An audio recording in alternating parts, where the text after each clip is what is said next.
Hey everybody, Kyle Sasser here, realtor with Keller Williams, and that's right, it's market statistics time. Are you excited? So it is currently April 22nd, 2020. We are in the thick of pandemic, COVID-19, coronavirus, lockdown, whatever you want to call it, quarantine. We are in the thick of it. So these market numbers for Hillsborough County, I'd like to give you a little bit of baseline first and some explanation.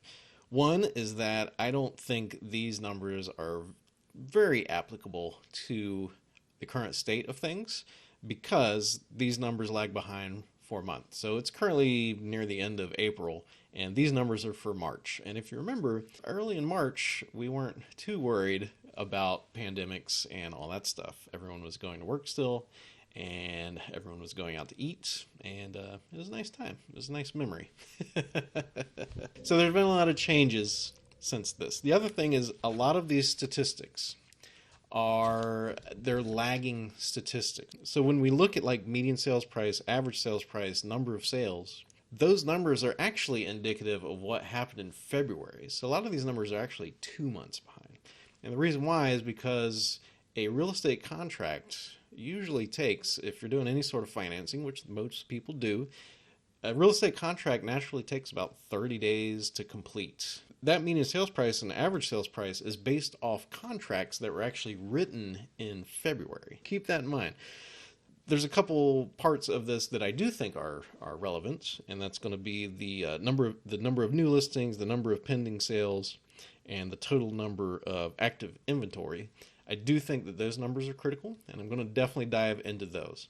I'm also going to cover another metric that I think indicates a huge change and opportunity in the market. So be sure to stay tuned all the way through this video. One thing I do need to explain about these statistics is that we do compare year to year, not month to month. And by that, I mean, we don't compare March 2020 to February 2020. We compare March 2020 to March 2019. So let's take a look at some overall numbers, shall we? So the number of single-family homes sold in Hillsborough County actually rose 4.4% to 1,846 units in March 2020. Median sales price rose 7.8% to $264,000. And the average sales price was up 7.4% to $321,259. Median time to contract, which is how long a home is on the market actively for sale before a offer is accepted on that house, dropped 30% to 28 days. So that is pretty significant. Remember, those are all numbers that are really based on what happened in February. They just didn't actually become concrete until March. Now, the next few statistics here are actually what I think reflects what has been going on with the social distancing and everything being closed and businesses not moving people around as much. So that's going to be the number of pending sales is down 21%. The number of new listings is down 2.1%, which is not a lot. From my experience, just dealing with my own sellers, I can tell you that overall, people, if they were actively looking for a home or actively selling their home, or if they were going to be listing their home, most of that stuff still continued. It was really people taking the big initial steps. So actually going to look at homes or deciding to list their property. So it's a little bit of a nuance there. The number of pending inventory is down 17.7%. Pending inventory is homes that have active contracts on it. So 17% fewer homes had contracts on it compared to 2019. That is a crazy change. And then the number of total active listings for sale dropped 17.1% to 3,852. Whenever you start seeing big numbers drop by double digits, that is when you should start taking notice. Now, remember, early part of March, people weren't freaking out too much. Last part of March was when everyone was like, whoa, big things are afoot here. We need to put the brakes on and basically make sure that we're not making any brash decisions here. Pinellas County numbers, which the link to that video is going to be below. are a little scarier than this because those numbers are down like 30%. So 17%, not quite so bad. But I think whenever the April 2020 numbers come out, everyone is going to be a little staggered by where exactly the market is. So I'm not going to do a deep dive into the price points because honestly, I don't think these numbers. So the numbers are definitely dependable because it is what happened in March. I don't think they apply anymore, especially because March 2020. Looking back, I think we're going to see as a big transition month.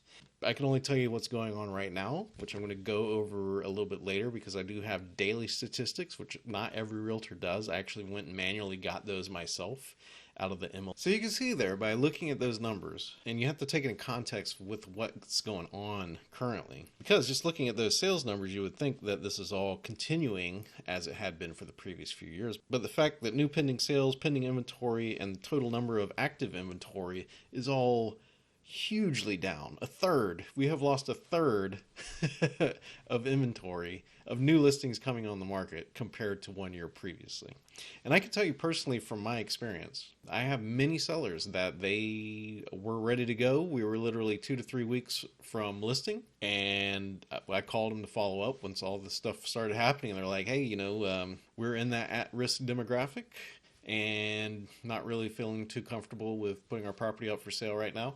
So we're going to hold off and wait until this shakes out, but keep in contact with us. And that's happening over and over and over again. We know that the market statistics put out by the realtor organizations generally trails behind by a month. Now, what I've been doing is I've been going to the MLS each and every day, and I have been pulling numbers directly out of the MLS every day, as well as historical data. So let me show this information to you here. So this is combined for Pinellas and Hillsborough counties, and this is the number of new listings for each and every day. And I needed to correlate them by the day of the week because there's a natural ebb and flow over the course of a week with when new listings come on the market. So I correlated those and I went back 15 years to 2005. And then so far as dates go, I went all the way back to March 10th is when I have all of the information. We compared the number of new listings that have come on the market in the last 7 days to 2009. We can see that there are 40% fewer homes being put up for sale in the entire Tampa Bay area compared to 1 year ago. Compared to 2 years ago, we have 46% fewer. And this is over a 7-day period. If we look at a 2-week period, then we can see that the difference is 43% and 46%. And you can see that this holds through the majority of the time frame. Even the quote-unquote bad years of 2010, 2011, 2009, we can see that the number of new listings compared to those years, we are 22% fewer listings, 12% fewer listings, 37% fewer listings. These are significant numbers. There's not a lot of people who are putting their home up for sale currently. So the last number here, this is total difference. So this is the comparison for all of the information I have all the way back to March 10th. And we can see for that we're off 26%. If you remember early March, honestly, the state, local municipalities were still kind of figuring out what exactly they wanted to do. The quarantine and the social distancing and stuff like that hadn't really taken effect or taken hold. And we can see the difference here between the last 2 weeks and the total difference. This is over a month now. We've had a 26% drop. And then over the last 2 weeks, we've had a 43% drop because it's really taken effect here in basically since, I would say, early April. If we look at the actual numbers here, we can see that back in March, we were having 140 new listings that day, 150 new listings that day, 190 that day. The year previous, we had 150, 140. And you can see that most weekdays, we've had over 100 listings.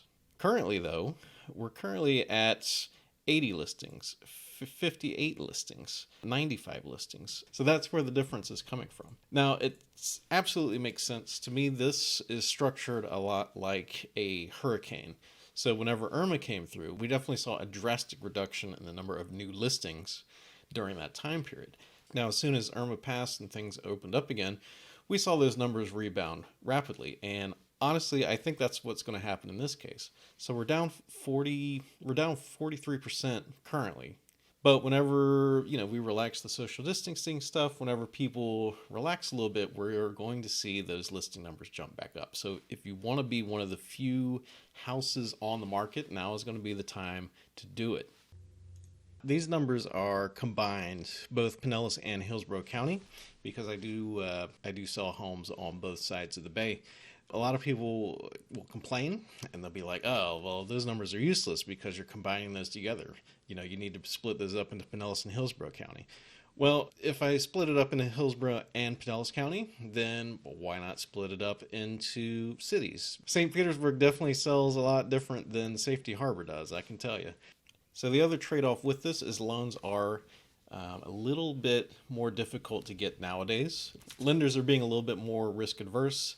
They're trying to protect their capital, so loans are a little bit harder to come by. And that's the one thing I always try to tell everybody.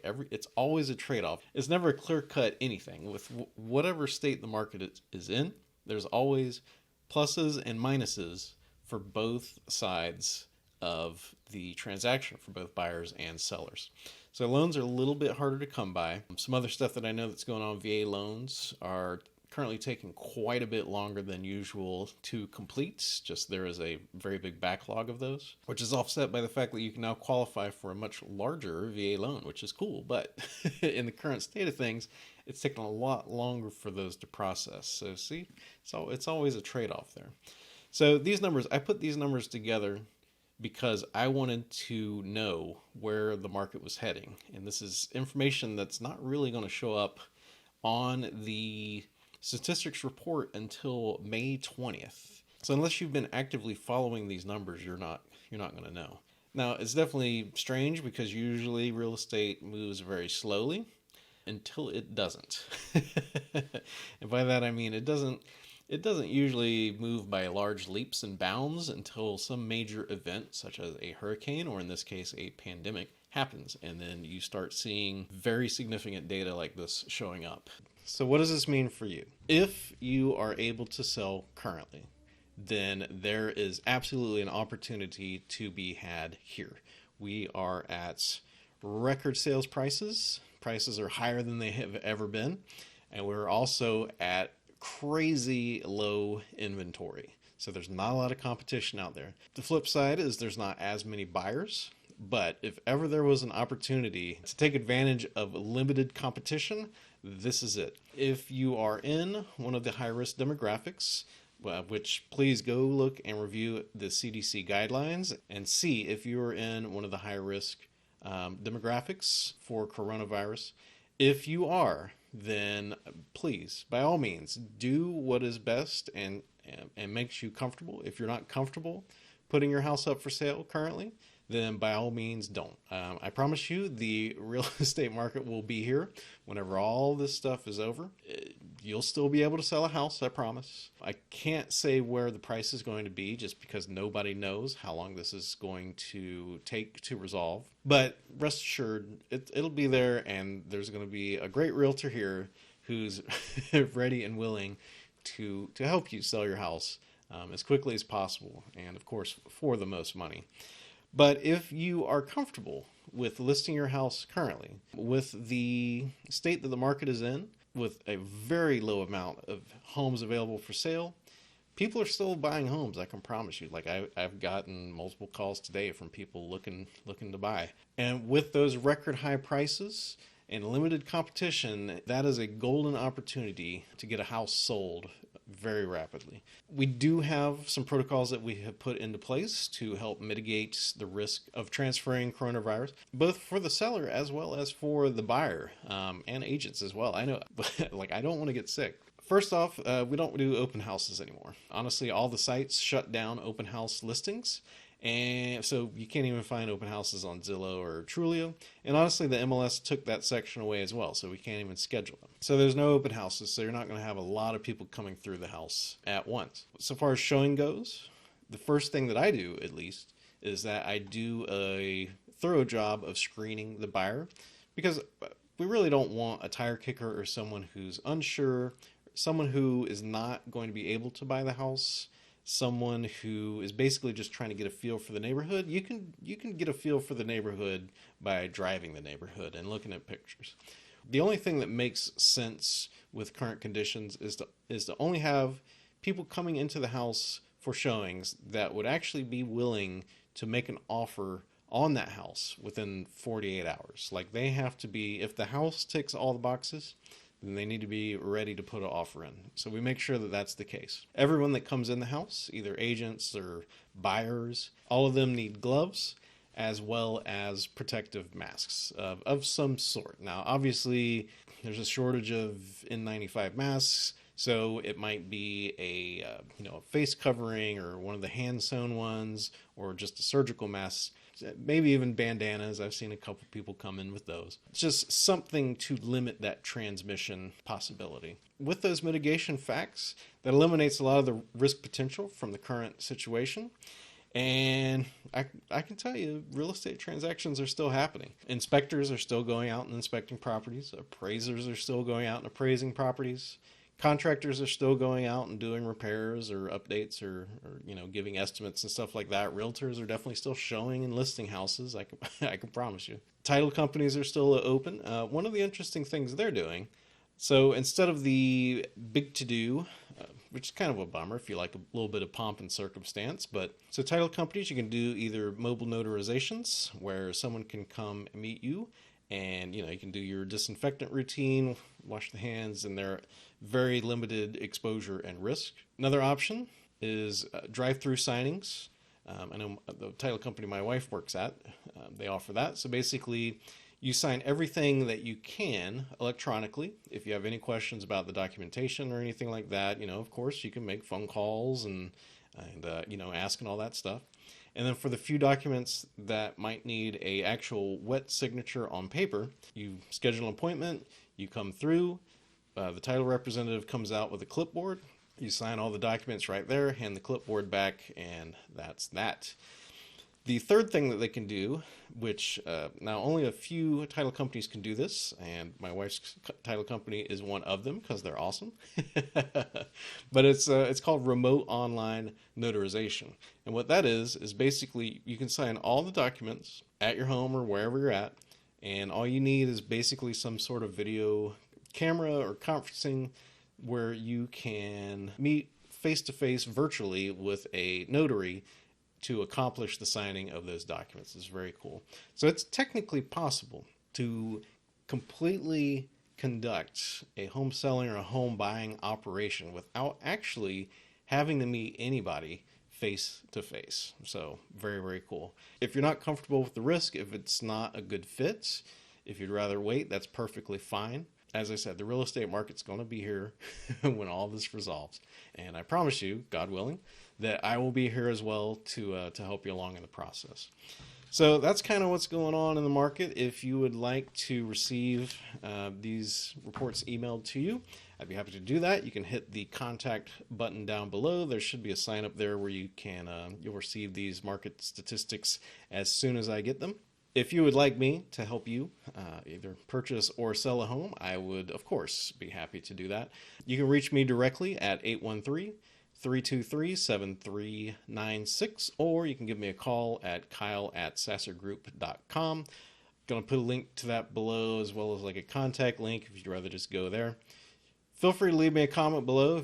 I'd love to hear what you think that the impact of all this is going to have long-term on the real estate market. And other than that, I'm Kyle Sasser, Realtor, Keller Williams, St. Petersburg. Thank you for tuning in, and I'll talk to you soon.